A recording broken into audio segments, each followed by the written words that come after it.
The champagne flute shattered before it even touched the floor. Gasps rippled through the ballroom as a photo lit up the screen, my son's bride-to-be, lips inches from my husband's.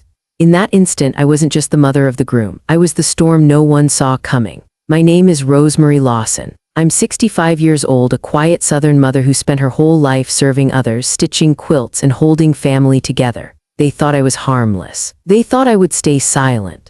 But on the day my son stood at the altar, I chose truth over tradition, and I let the world see every hidden betrayal in a single devastating moment.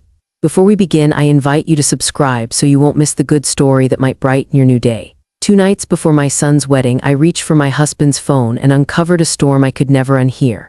My name is Rosemary Lawson. I'm 65. Born and raised in Savannah, Georgia, a town where Spanish moss hangs heavier than secrets and every neighbor claims to know your story before you speak it. Folks see me as gentle, steady, the kind of woman who brings pound cake to funerals and sits quietly on the front pew at church. I've lived most of my life letting other people's voices fill the air while mine settled softly in the background. They believe I'm harmless. They are wrong.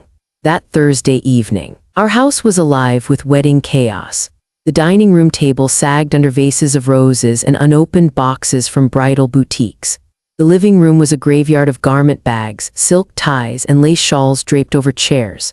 Every corner carried a reminder of the day to come, my son Daniel's wedding to Sienna, the girl he swore was his forever. I should have been glowing with joy, but something about the air that night felt off. Maybe it was the way Royce, my husband of 40 years, laughed too long at Sienna's jokes. Maybe it was how her eyes lingered on him with a familiarity no daughter-in-law should wear. Or maybe it was just the way my own skin prickled, like my bones knew before my ears did. I didn't mean to pry. God knows I've spent a lifetime respecting closed doors and private drawers. But when I saw Royce's phone left on the counter, screen lit, I picked it up, just to send a text to the caterer. Nothing more. That's when I noticed the red dot. The voice memo app was still recording. Curious, I tapped, and my world caved in.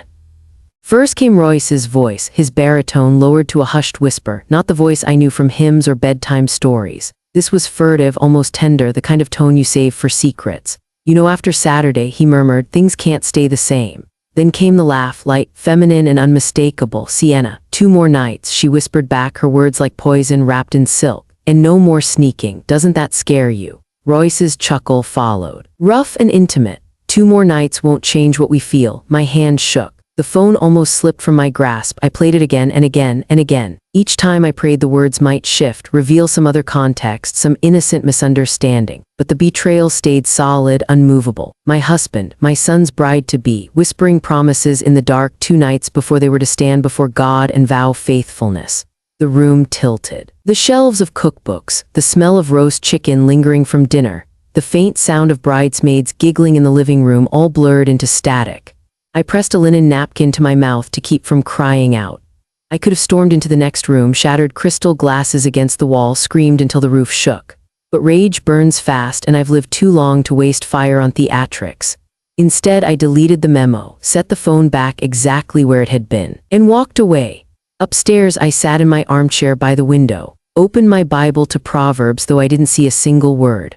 I listened to the grandfather clock tick, to the cicadas buzzing outside, to the hollow sound of my own pulse in my ears. Every verse I pretended to read only drove one truth deeper. Betrayal had crossed my doorstep, and silence would not save me this time. When Royce finally came to bed close to midnight, he smelled of aftershave and bourbon. He kissed my cheek and muttered, almost over, Rosemary, just 2 more days. Then he rolled over and began to snore. I stared at him under the lamplight, studying the familiar slope of his shoulders, the silver at his temples, the man I once thought I knew down to the marrow. My chest tightened, but not with grief, with clarity. On my dresser sat a small cedar box, its surface polished smooth from years of handling. Once, it had held baby teeth, pressed flowers, love notes folded in halves. Tonight, it felt heavier, like it was waiting for a new purpose. I rose, lifted the lid, and ran my fingers along its cool wooden edge.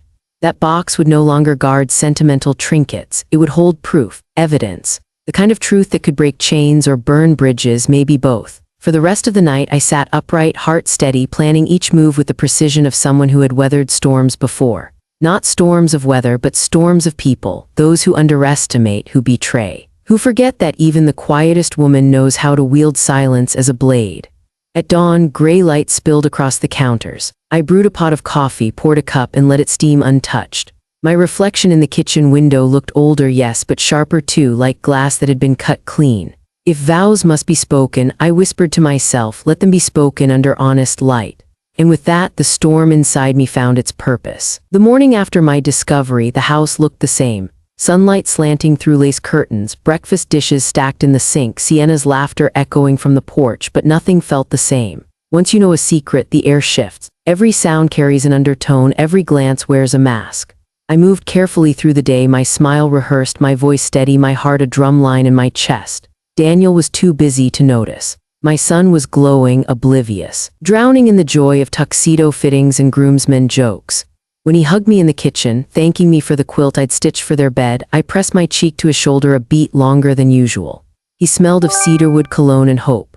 The thought of that bed, already spoiled by deceit, cut like glass. But I didn't cry. I planned. That afternoon, while Royce polished his cufflinks in the study and Sienna tried on her rehearsal dress in the living room, I drove across town to the print shop.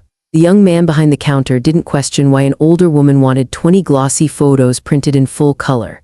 He just asked if I preferred matte or shiny. I chose shiny. Let the truth glare so no one could look away. From there I stopped by the electronics store and bought a slim flash drive. Back home I transferred screenshots from Royce's phone, late-night texts, pictures of Sienna in our den wearing his Braves cap. I labeled the folder, Truth Ceremony. The cedar box on my dresser grew heavier with each item I tucked inside. It no longer smelled of cedar alone, but of consequence, sharp and undeniable. By evening I called the DJ discreetly. Would you mind setting up a second microphone near the podium? I asked. I'd like to surprise the couple with a little speech. He chuckled and agreed, thinking I was just another sentimental mother. If only he knew. That night at the rehearsal dinner, Sienna floated through the banquet hall like a queen, flawless in her pearl necklace, her French twist catching the chandelier's glow. She linked her arm through mine and whispered, Mama Rosemary, tomorrow everything changes. Thank you for welcoming me. Her perfume was jasmine, sweet and cloying, nearly enough to mask the rot. I squeezed her hand gently, so gently she couldn't feel the tremor beneath my skin. Royce raised his glass and toasted, to new beginnings, to love, to family. Laughter rippled through the room, forks clinked against champagne flutes, and Daniel beamed at the fiancé he thought he knew. I kept my face composed, though inside a tide was pulling me steadily toward the moment of reckoning. Back home after midnight, I laid the cedar box on the dresser. I wrapped it in silver paper, tied it with navy ribbon to match the groomsmen's suits, and slid it beneath Daniel's childhood portrait. I stood in the doorway a long time, staring at his 12-year-old grin frozen in that frame. I remembered the boy who begged me for one more story at bedtime, the teenager who played basketball in the driveway until the porch light flickered, the man now standing on the brink of a ruined marriage he didn't yet know was ruined. My knees wanted to buckle, but instead I whispered, justice dressed as mercy. I crawled into bed beside Royce. He was already snoring, cufflinks polished, suit pressed, soul corroded. I turned away. My eyes open until the first hint of dawn. Tomorrow the storm would break. The wedding morning arrived heavy with Savannah humidity, the kind that makes lace cling to skin and roses wilt before noon. By 9 o'clock, the historic Forsyth Park Pavilion shimmered in the heat, rows of white chairs lined neatly beneath oak branches draped in Spanish moss.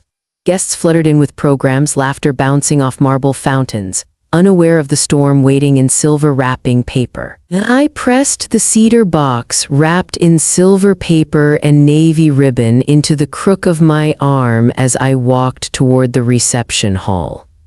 To anyone else, it looked like a thoughtful gift, perhaps a photo album or a keepsake quilt. Only I knew it carried proof sharp enough to cut through vows. The ceremony unfolded like something out of a bridal magazine.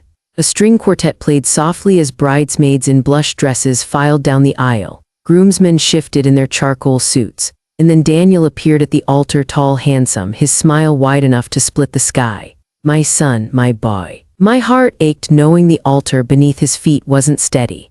Then the doors opened and Sienna glided forward on Royce's arm. Applause rippled through the pews. To the world it looked like fatherly pride, a proud father-in-law escorting his radiant bride. To me it looked like betrayal in plain daylight, his hand resting too familiarly on her waist, his thumb tracing a secret circle through satin. Cameras flashed, doves cooed in cages waiting for release.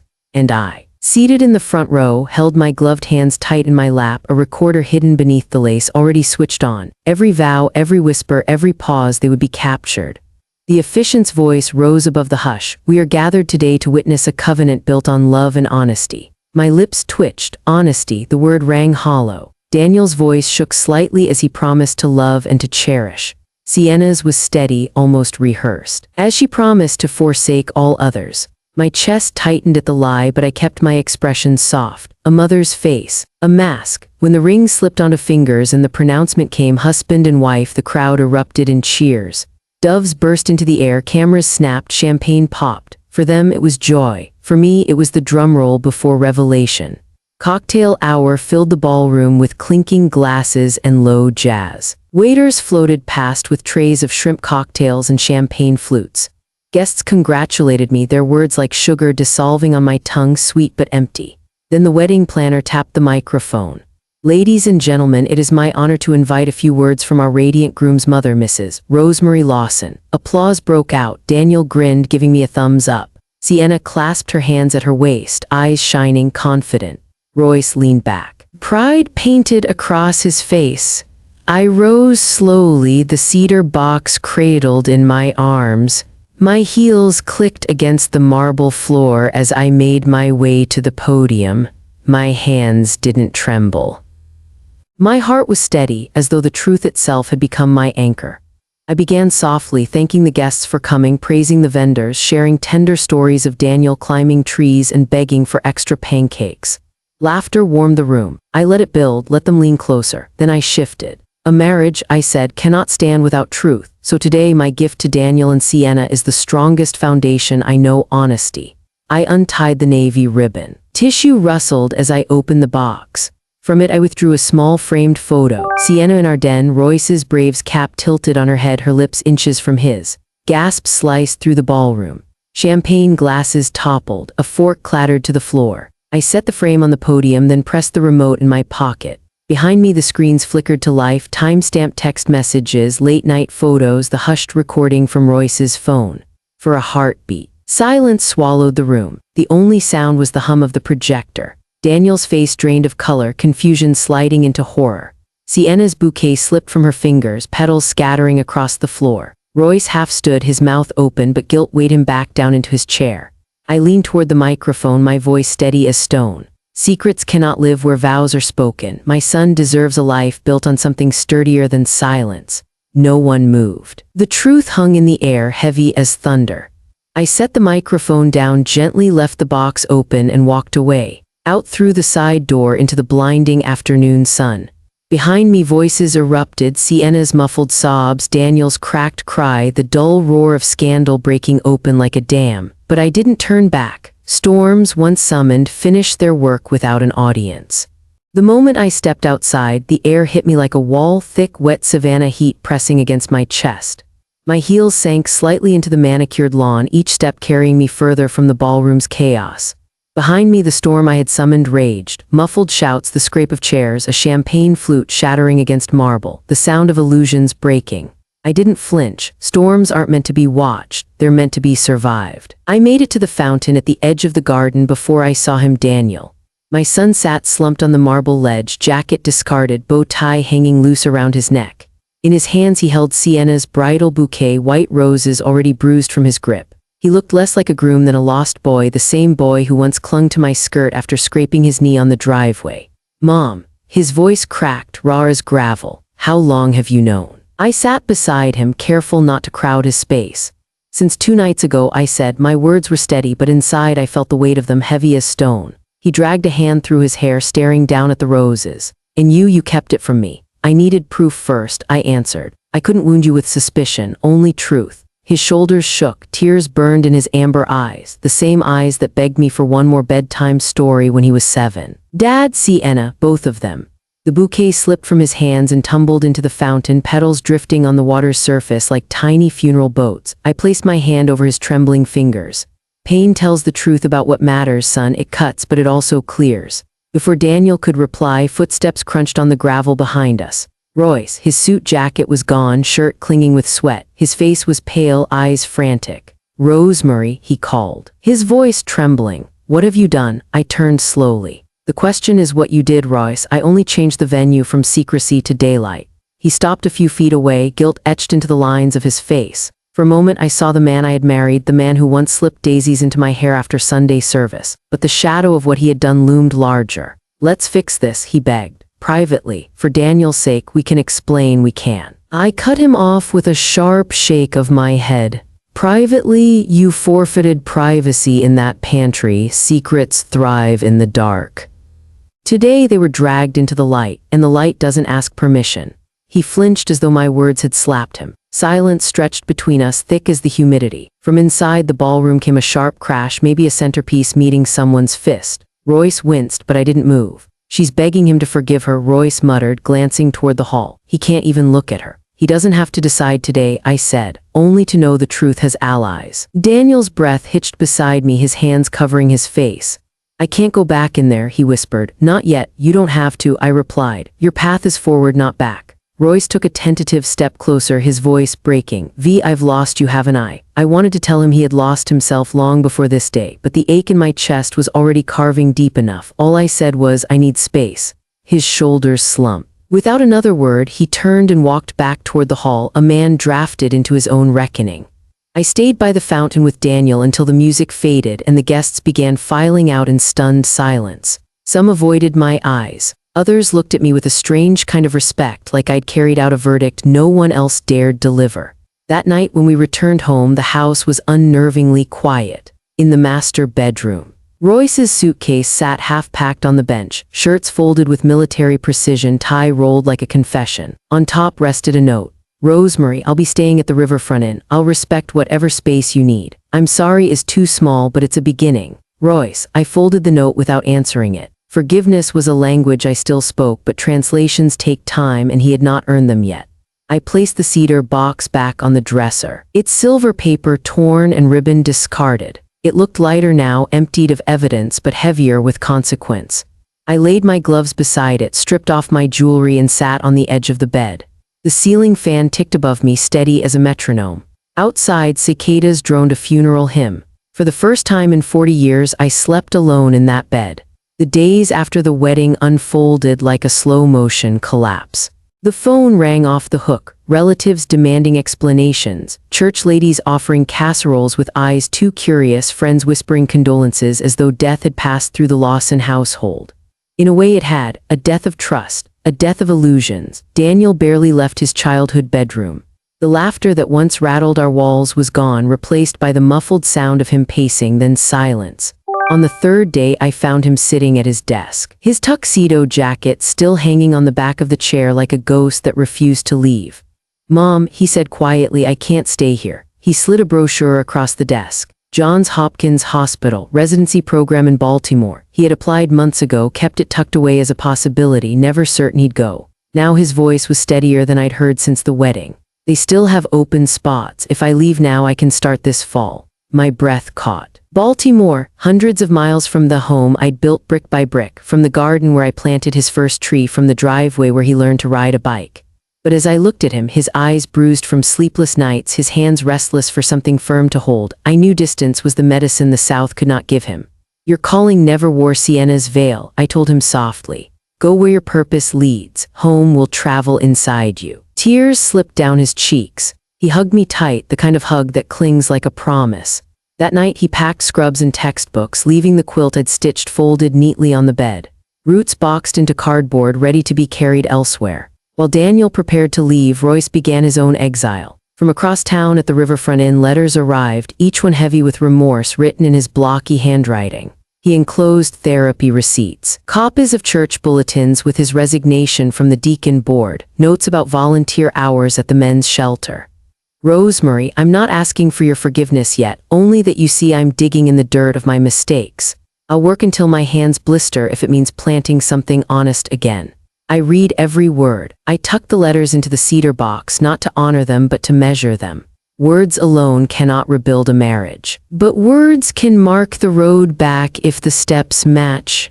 Sienna's exile was swifter. 1 week after the wedding, that wasn't. A small padded envelope arrived at the door.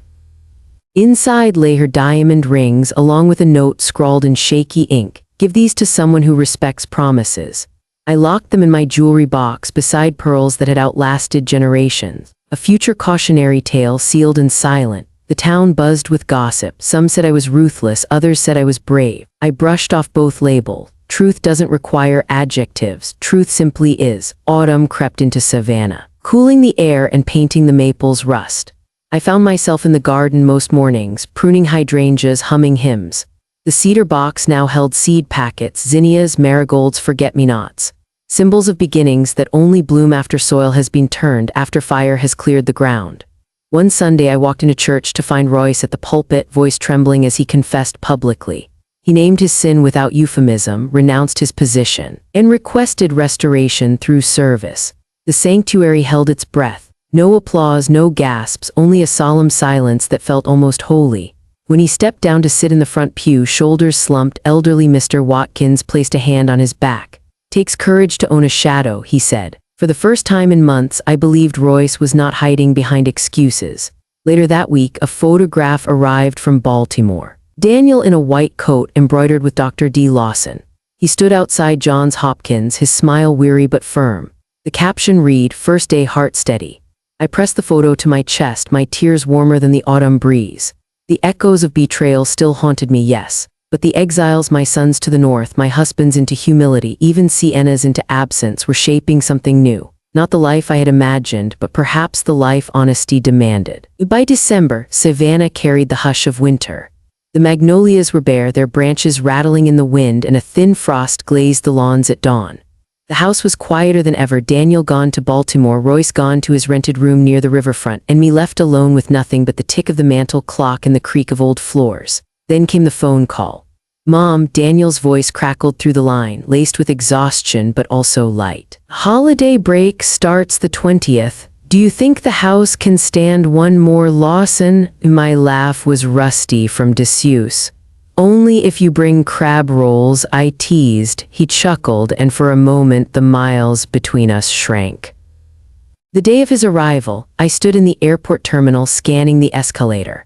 And then there he was, duffel slung over his shoulder, white coat peeking from the zipper, taller somehow, older in the eyes. We embraced so tightly that passers-by smiled as if they'd stumbled onto a movie scene. Driving home, we passed St. Luke's Community Garden, where rows of collards and kale braved the cold. Strings of twinkle lights glowed between the rows. Volunteers ladling soup into waiting bowls. Among them stood Royce, apron dusted with flour, head bowed as he poured steaming broth. Daniel stiffened. "Should we stop?" I watched his jaw tighten, then after a pause he whispered, "Yeah." We parked, and as we walked up, Royce looked up. For a heartbeat, no one moved. The air was sharp with wood smoke and possibility. "I heard you've been feeding half the county," Daniel said finally. Royce managed a thin smile. "Trying to." Then Daniel did something that startled me. He reached for the ladle. "Teach me." And just like that, father and son stood side by side, steam curling between them, serving strangers in silence. Words were scarce, but sometimes silence speaks enough. That night, back at the house, Daniel unpacked small gifts from Baltimore, a mug from the hospital cafeteria, a tin of Old Bay spice, a tiny plush crab for my dashboard, over cocoa. He swirled cinnamon foam and asked, "Do you think Dad's different?" I thought of the confession at church, the calloused hands in the garden, the letters folded in the cedar box. "Change is slow," I said, "but he's showing up, that's a start." Christmas Eve brought a knock at the door. Royce stood there, suit pressed, holding a pie tin. His eyes met mine with a plea unspoken. "Pecan cream," he murmured. "Miss Ida may supervise." I stepped aside, inside. He hovered at the threshold until Daniel approached first. They exchanged an awkward half-hug that deepened into something real. Tears shimmered, but neither wiped them away. Dinner was simple: ham, collards from St. Luke's, roasted pecans. Laughter returned, tentative but true. Afterward, we moved to the porch, stars pricking the velvet sky. Royce reached into his coat and handed me an envelope.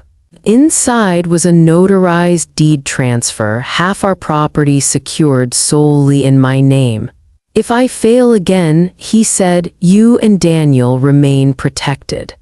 I traced the raised notary seal, emotions swirling, anger remembered, sorrow acknowledged, gratitude budding. "Trust can't be forced," I whispered, "but bricks help rebuild walls."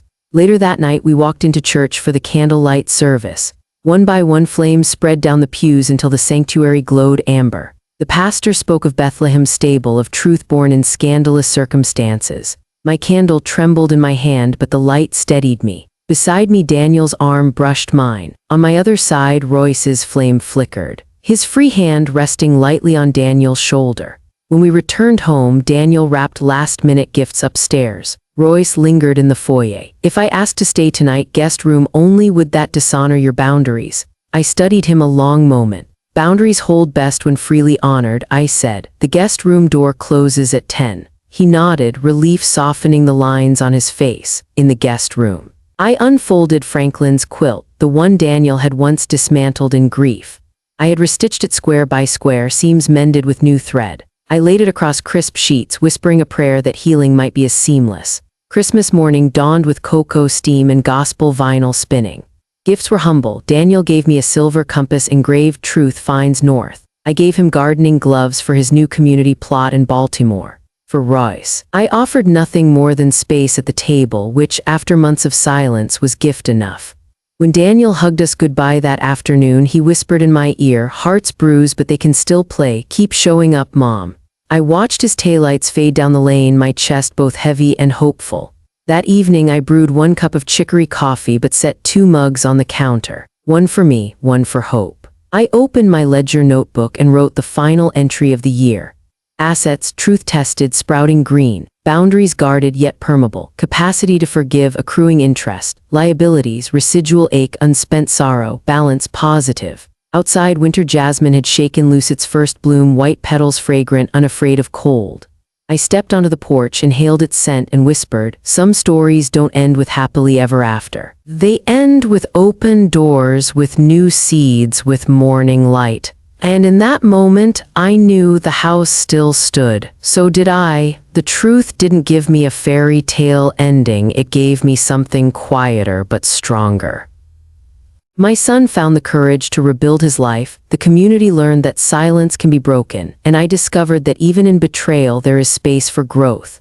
Wounds don't disappear overnight, but with time they become maps guiding us towards stronger boundaries and deeper compassion. I've learned this: healing doesn't mean forgetting, it means choosing to keep walking, even with the scar. And every scar has a story worth telling. So I'll leave you with a question. If you were in my place, would you choose peace built on silence or freedom built on truth? I'd love to hear your thoughts in the comments. If you find this story meaningful and want to help us share these important values, please subscribe to our channel so you won't miss the next inspiring story. Together, we can build a strong community full of potential and a spirit of justice.